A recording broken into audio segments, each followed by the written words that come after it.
Hey boys and girls, how are you? I hope you're able to focus on this board instead of my enormous expanding belly.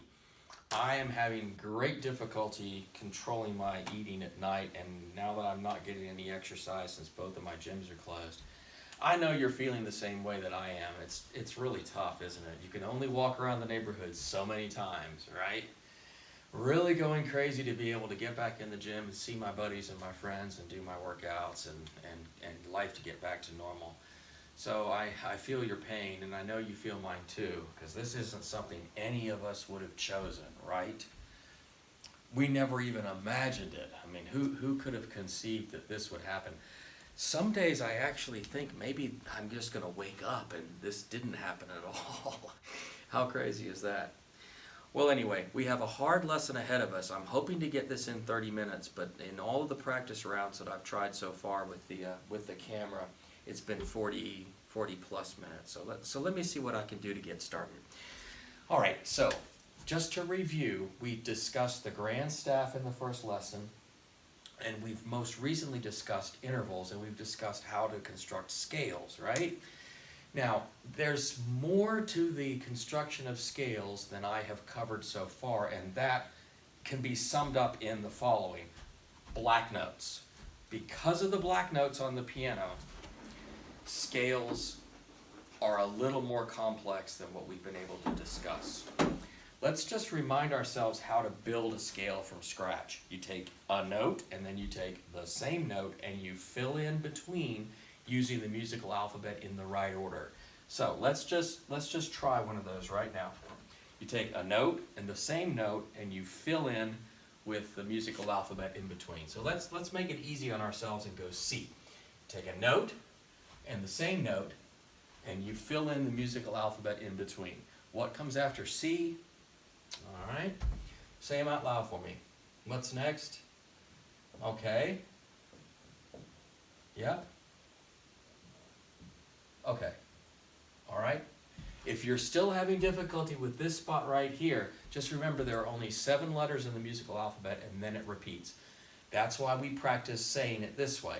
A, B, C, D, E, F, G, A, B, C, D, E, F, G, A, B, C, D, E, F, G, and backwards. G, F, E, D, C, B, A, G, F, E, D, C, B, A, G, F, E, D, C, B, A. It's crucial that you be able to go forward and backward in the musical alphabet easily. It's crucial that you be able to go forward and backward in the musical alphabet easily. Otherwise, you're going to struggle forever with your note reading. All right? Music does not always head in one direction. It almost never does. It's going to go up, down, back and forth.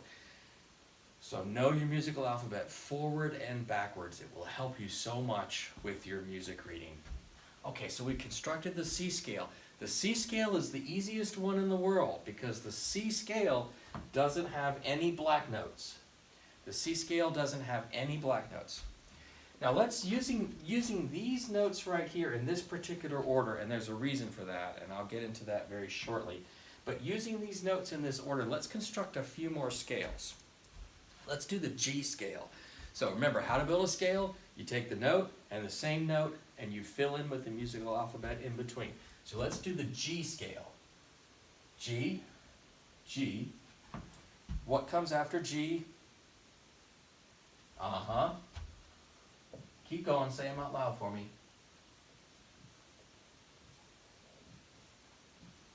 All right.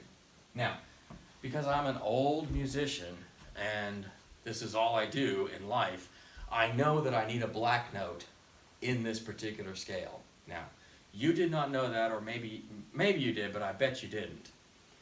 I'm not going to tell you which one is the black note yet. That's going to be what we discover. But G does have one black note. By the way, I have mnemonic devices for all of this. I'm going to get to them hopefully last. In other words, I want you to work your way through it before I tell you the shortcut. I want you to work your way through it before I tell you the shortcut. Okay, using our list right here, and by the way, this list is based on the circle of fifths. I'll explain that shortly, but it's not random either. And that makes me want to remind you that nothing in music theory is random. It is as complex as any one of our disciplines on earth. It has science in it, it has math in it, it has all of the, even philosophy, it has every discipline in it. And that's why very, very smart people are drawn to music, because of the level of complexity that you find in it. Yeah, you can listen to beautiful stuff and it makes you feel a nice way, but what undergirds it, all of the theory beneath it, is as complex as any discipline. And by discipline, I mean field of study, right? I keep looking over here because my music theory books that are up here, I could show you just by how thick they are. The complexity of music, anyway, we're barely scratching the surface with it. So we did 2 scales. We know that this one has no sharps. This one has 1 sharp, sharp meaning black note. Let's do this scale, D. And we're gonna stop after the D, but only because I'm running out of room. Put the D and the D and fill in with the musical alphabet. D, E, F, G, A, B, C. Now, how many black notes does it take to make the D scale? It takes 2. Now, let's stop for just a second and start talking about what I mean when I say it takes black notes and the reason behind that. Can you see me? Sorry, I need help making these videos, but we're all in isolation, so this is the best I can do, and I apologize. Okay, so hope you can see me. Here's the C scale. Do you remember in the lesson on scales we talked about step, step, half step, step, step, step, half step? If you don't know that now, you really should shut this down and go back to that previous lesson. Step, step, half step, step, step, step, half step. And remember, that sort of echoes the construction of the piano itself with black note, black note, black note, black note, black note. So we have step, step, half step, step, step, step, half step. And the reason, again, is because there's no black note here. So step, step, nothing, step, step, step, nothing.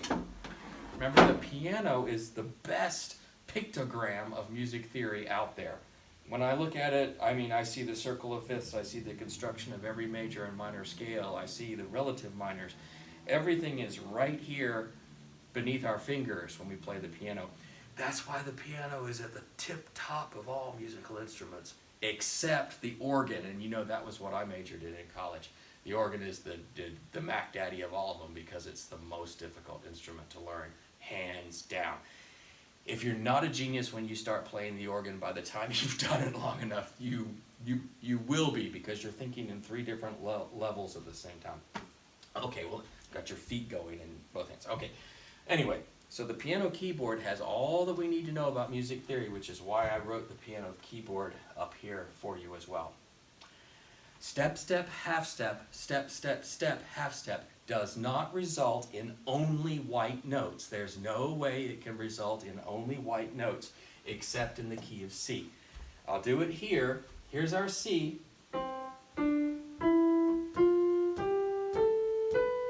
So we went from C to C all on white notes because the key of C doesn't need any sharps or flats.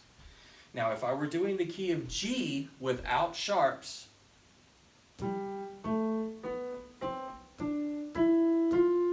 oh, could you tell that was a wrong note? Yeah, it definitely needs the sharp to sound right. Hey, I'll give you an example. Here's minuet in G with no sharps.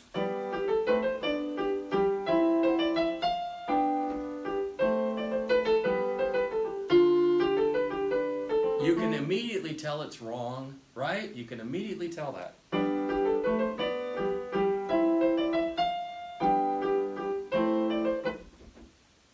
Was that a power outage? No, my plug just came out. You can immediately tell when I played the F natural, it just did not sound right, did it? Here's with the F sharp.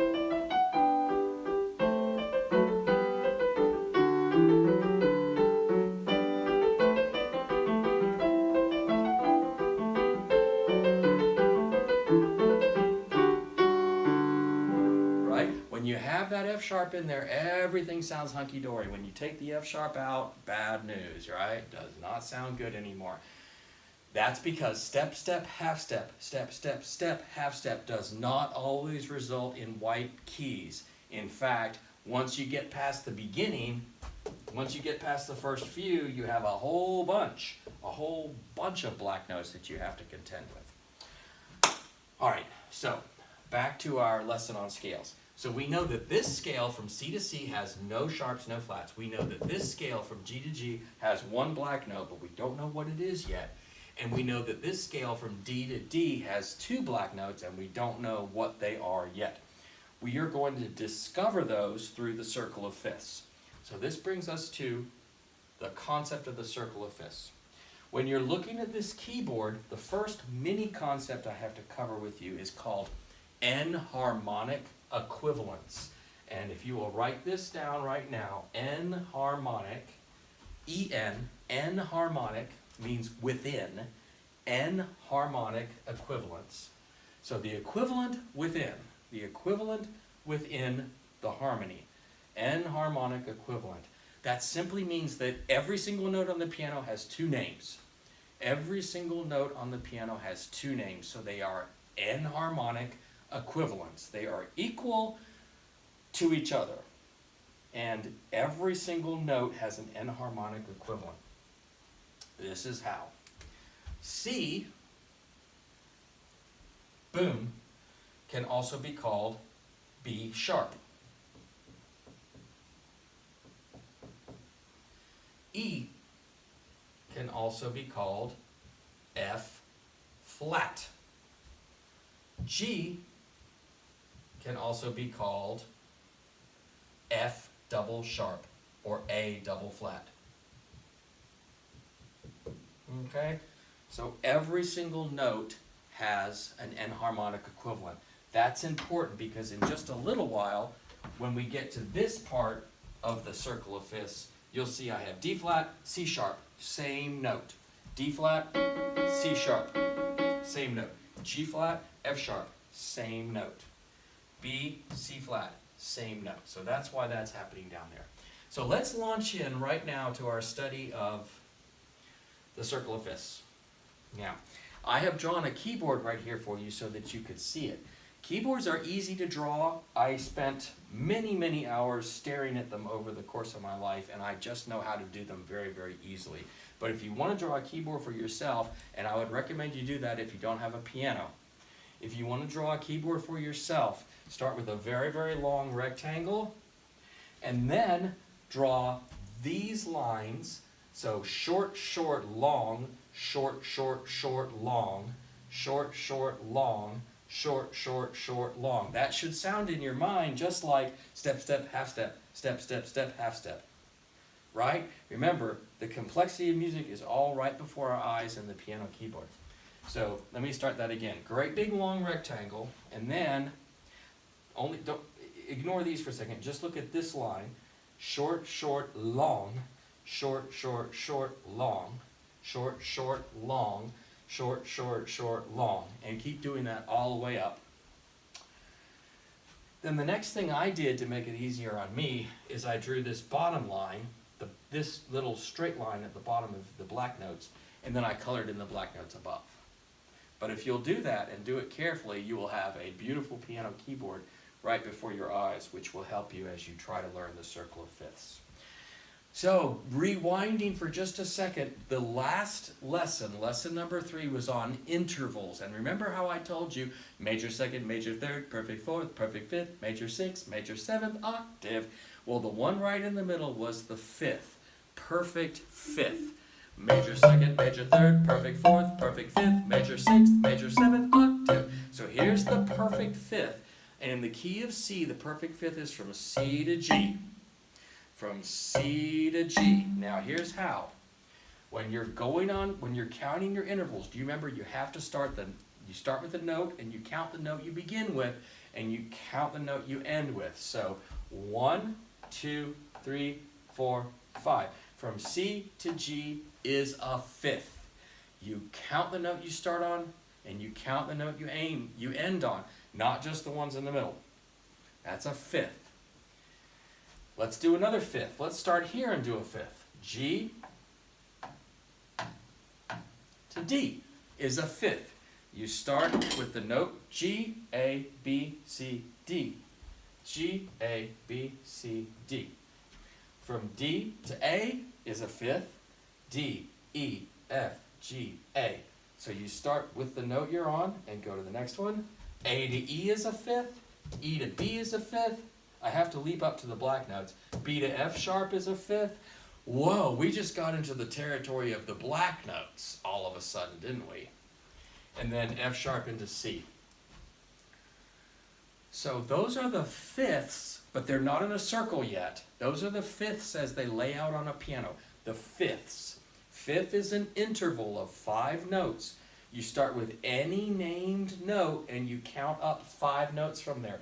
Any note you want. Let's go C, D, E, F, G. Or I tell you what, let's go ultra basic. A, B, C, D, E. From A to E is a fifth. You count the note you start on and you count the note you end on. A, B, C, D, E. Let's change this to a B. B, C, D, E, F, sharp. And then let's change this to an C. C, D, E, F, G. That's how we find our fifths, and that's how we construct the circle of fifths. C, G, D, A, E, B, F sharp, C sharp. Man, that's another entire chapter in music theory books right there. Just all the different things that you can do with that pattern of fifths. And you know what? It's not a useless pattern at all. I'll show you. I'm playing the fifths. Okay? Now, that didn't sound like much, but jazz improvisers use the circle of fifths all the time.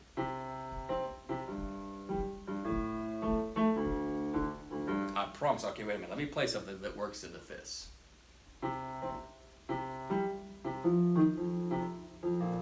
Oh, okay, that'll work. Okay, we'll go.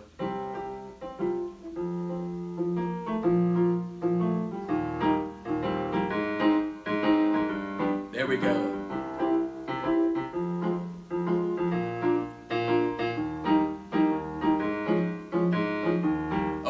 Okay, you can almost have a jazz lick out of just the circle of fifths.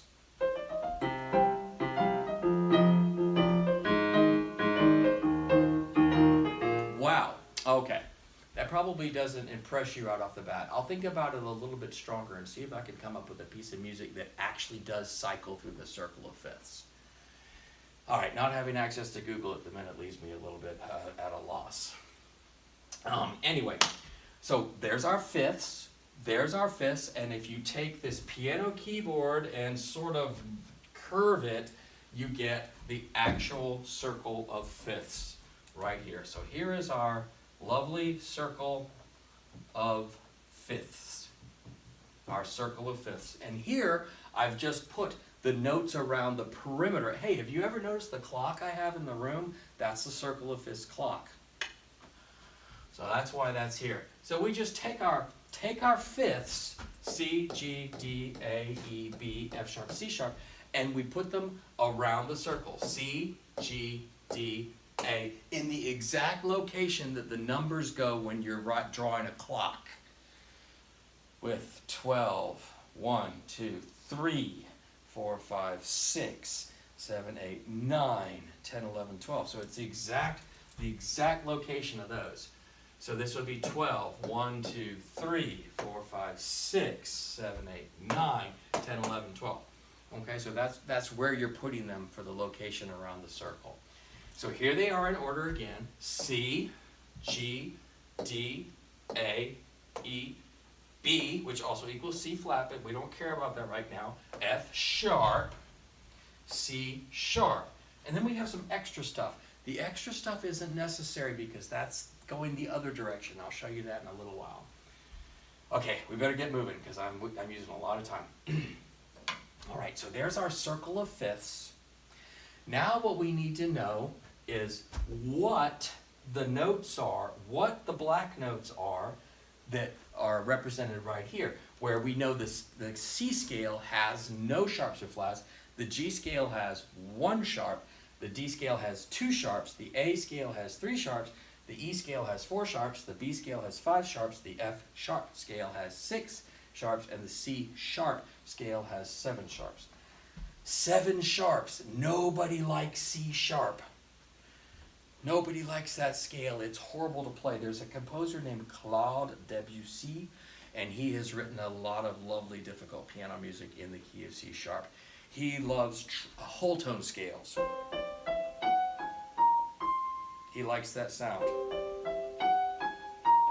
And the result is that you have a ton of sharps in there.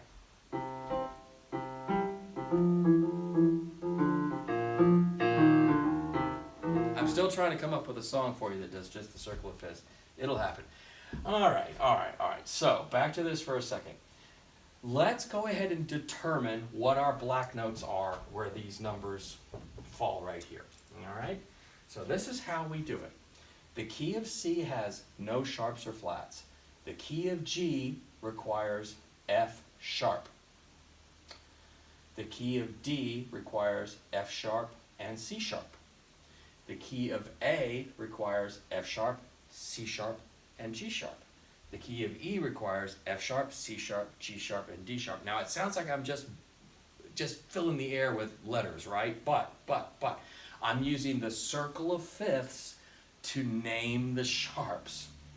I'm going to do that in a different color so you can see it. After the F sharp,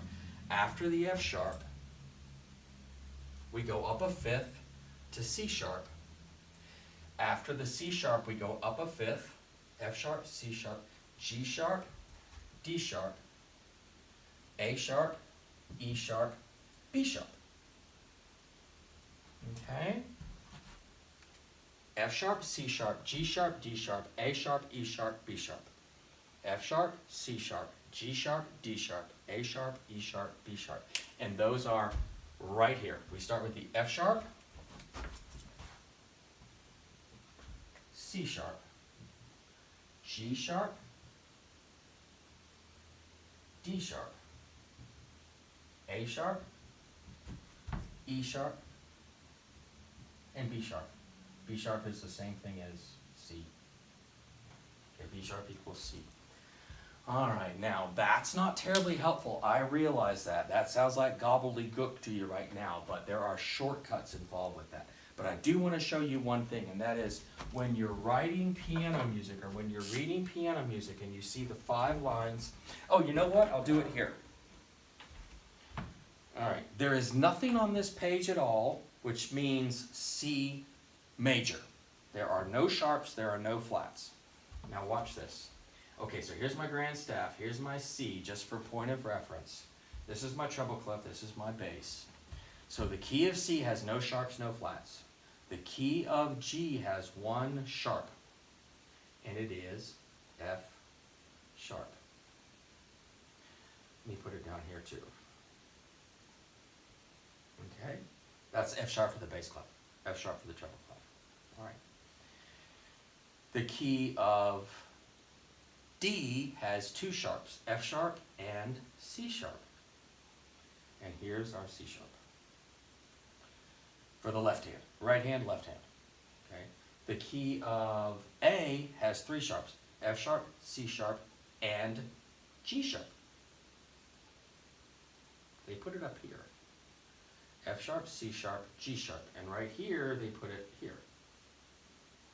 Okay? F sharp, C sharp, G sharp.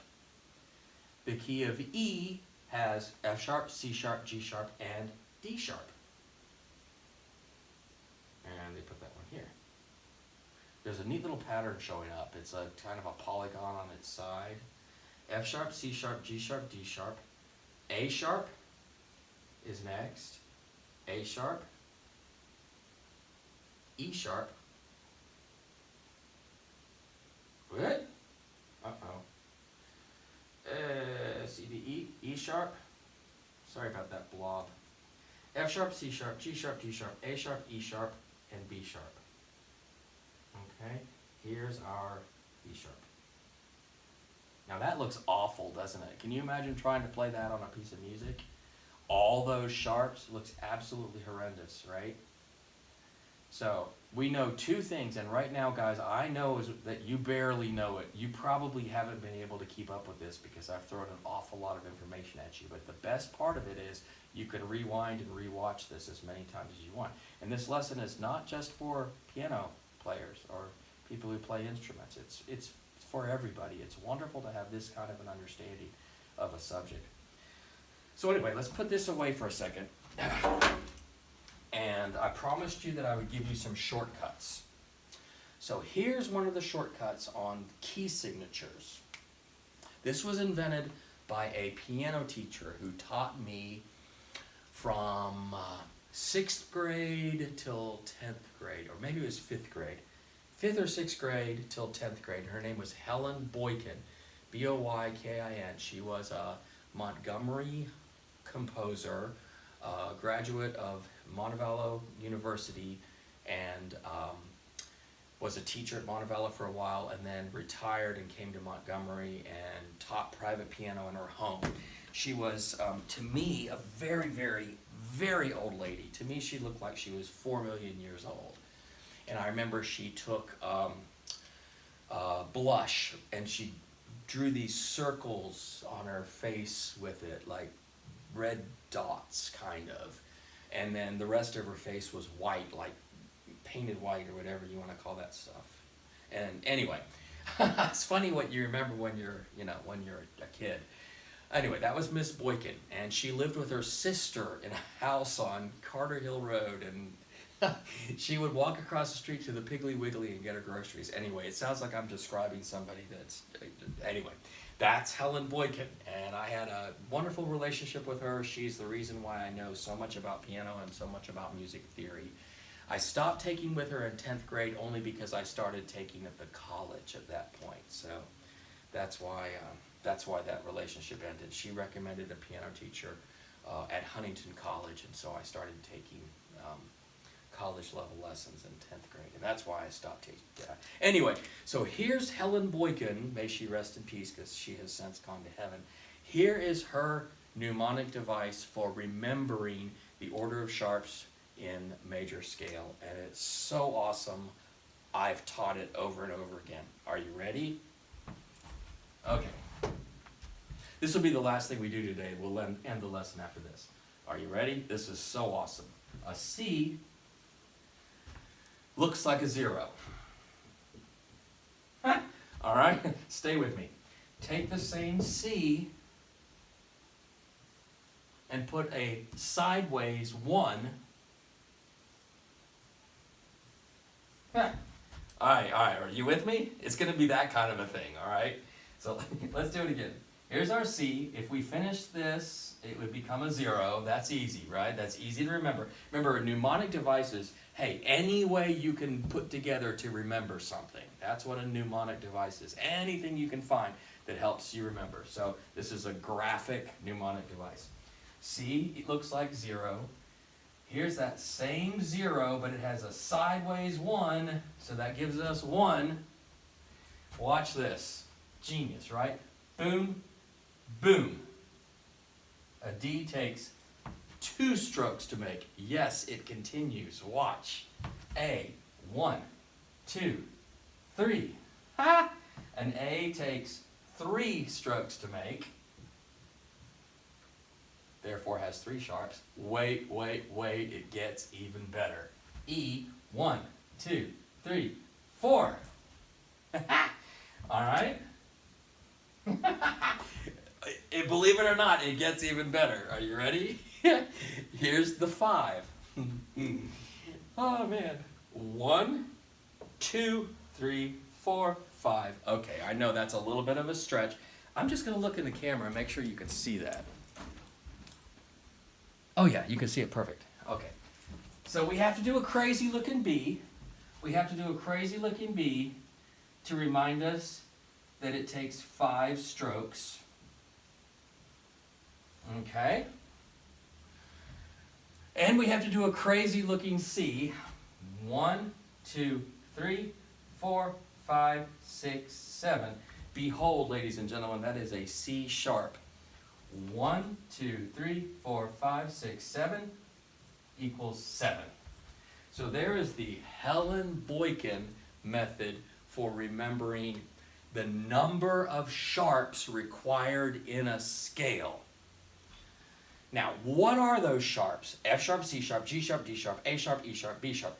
Well, when I play just those notes, F sharp, C sharp, G sharp, D sharp, A sharp, E sharp, B sharp, F sharp, C sharp, G sharp, D sharp, A sharp, E sharp, B sharp. If you could see it on the piano, it would make a whole lot more sense to you. F sharp, C sharp, G sharp, D sharp, A sharp, E sharp, B sharp. But as long as we remember the F sharp and we know the circle of fifths, we can find the rest. F sharp, C sharp, G sharp, D sharp, A sharp, E sharp, B sharp. Those are the sharps. So here's the conclusion of this lesson. C has no sharps. End of story. G has one sharp, and it is... D has two sharps, and they are boom, boom. A has three sharps, and they are boom, boom, and boom.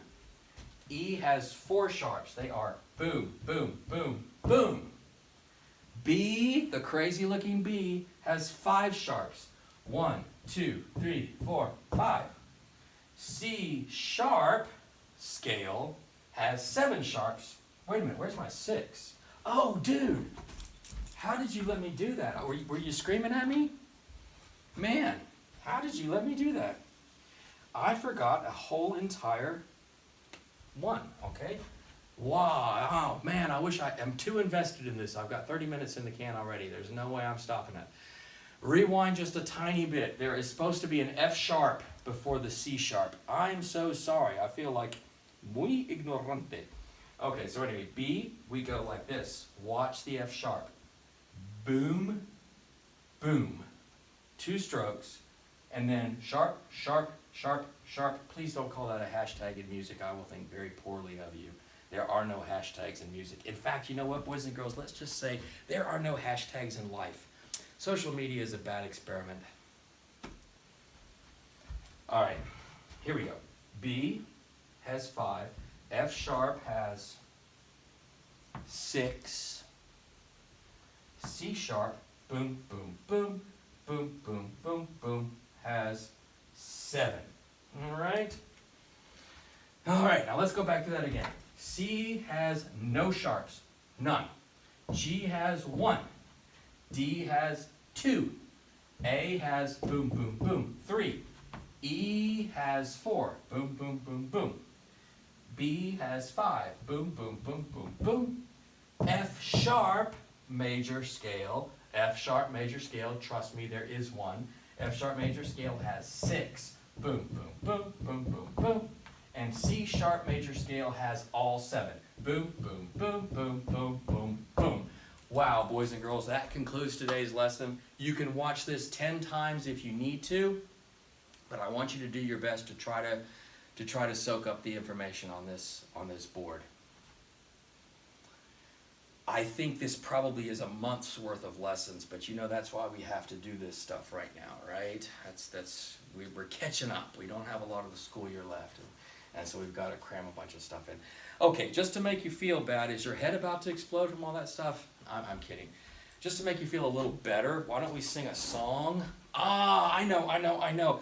The guy who wrote this song, Lean on Me, passed away, not from COVID-19, just from regular, normal, old senescence. Senescence, it's a word spelled with an S. Senescence, it means the death of the cells of a body. The natural progression of age is to death. So senescence, he died from natural senescence, natural causes, not COVID-19, thank goodness.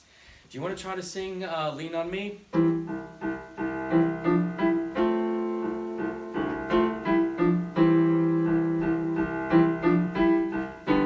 I'll try it. Sometimes in our lives, we all have pain, we all have sorrow.